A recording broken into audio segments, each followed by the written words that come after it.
ko Mansrat al'umman fa ita ma da nata. Banda ba ƙauye in ji annabi sallallahu alaihi wasallam, ba wadda zai bari a mai harbi sau biyu a waje ɗaya. Kun gwada wannan ya muku, kun gwada wannan ya muku, kun gwada wannan ya muku, shikenan. Annabi ya ce la yudlagul mu'minu min hujirin marratain.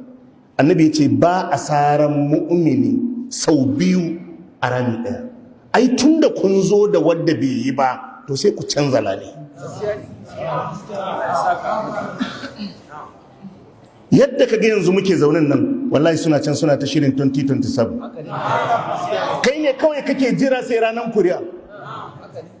A wata riwaya annabi ya ce la yudlagul mu'minu min hujirin wahidin marratain. Allah ya ce ba mu'minin da za a sare shi sau biyu a rami daya. Ka sa hannu abun ya harba, ka sake bari ya sake harba. Annabi ya ce a baka san me kake yi ba. Kuma iya abin da za ku taimaki kanku tun da dama ce da kuka samu a bisa wannan larura, wallahi waɗannan azzalumai kawai ku yi waje da su. Amma wallahi duk wanda ya ce wai idan sun hau kujera za ka yi zanga-zanga, ai waɗannan mutane na rantsi da Allah in duk da ku kare wallahi ba za su hau kan kujerar su ba.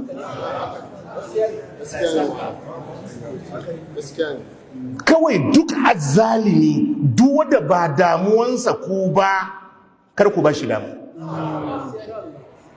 Iya maganar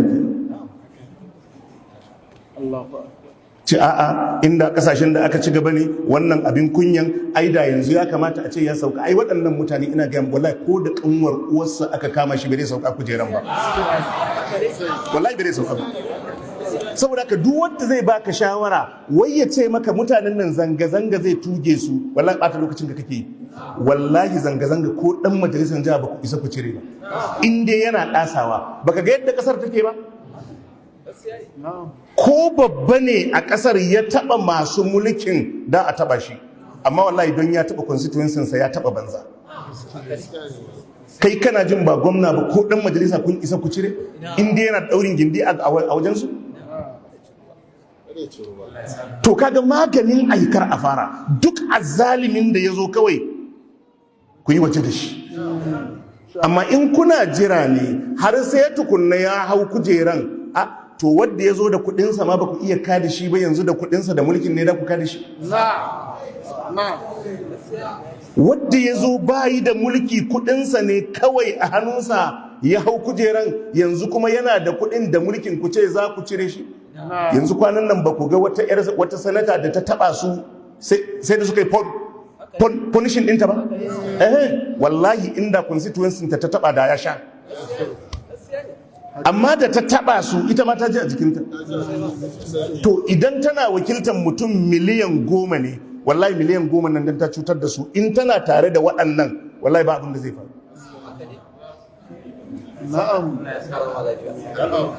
To yanzu suna nan suna ta shiri ne da za su tinkare ku, kuma fa iya shirin sun kawai mafi girma za su ba ku kuɗi. Iya maganan kenan. Saboda ka wanda ya ce ma wai ka karbi kudin su ka zaɓi wanda ya dace, aina ne za ka karbi kudin su ka zaɓi wanda ya dace. Yanzu kai akwai wanda zai baka mota ka je ka zaɓi wani? Ka gaya ma kanka gaskiya mana. Ai wannan kudin da suke baku wallahi kugiya ce, a jikinta ne kake ganin tana, a cikin kugiya ce.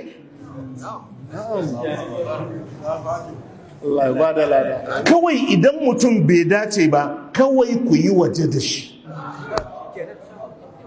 Kuna tare da al'ummarku, kun san ciwon kanku, kuna da tunani mai kyau, ku yi makanku abin da ya dace. Saboda haka yanzu in mutum zai zo takara baya ma wani ɗar, abin da yake ƙoƙarin tarawa kawai kuɗi. Abin da yake ƙoƙarin tarawa kawai kuɗi. Saboda in ya zo ya ba da kuɗi, to in kuma wannan irin siyasar ita ce, wallahi kun dinga zama a cikin wannan yanayi. Akwai wani ɗan siyasan da zai zo cikinku ya ce zai yi siyasa a rasa sanin wadda suka san rayuwarsa? Babu. in ɗan gari ne har uwarsa an sani har ubansa an sani, yaya alaƙarsa da 'yan uwansa, yaya alaƙarsa da abokan hulɗarsa, me ya muku kafin ya hau kujerar, wace tsiya zai muku bayan ya hau.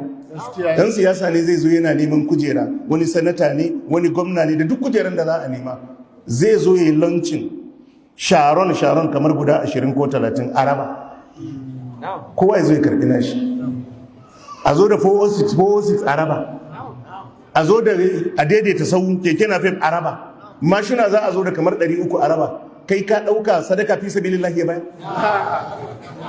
Ka ɗauka wa'annan keke na fef da ya raba waƙafi ya ma mamansa da babansa? Sannan ka ce kuma ba zai ɗebi kuɗin kayansa da ya baku ba?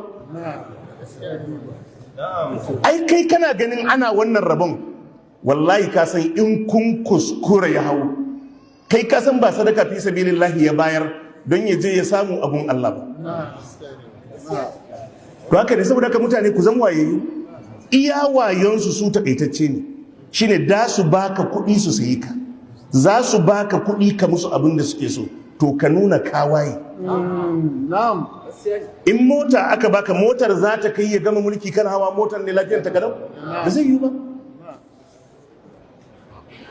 Man sagiri, yadda ba a sai da addini bayi da farashi, haka yanci bayi da farashi. Yancin ka bayi da farashi.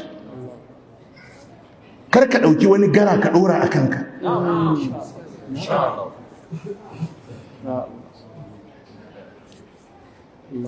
Allah ya samu dace. To sai Allah ya ce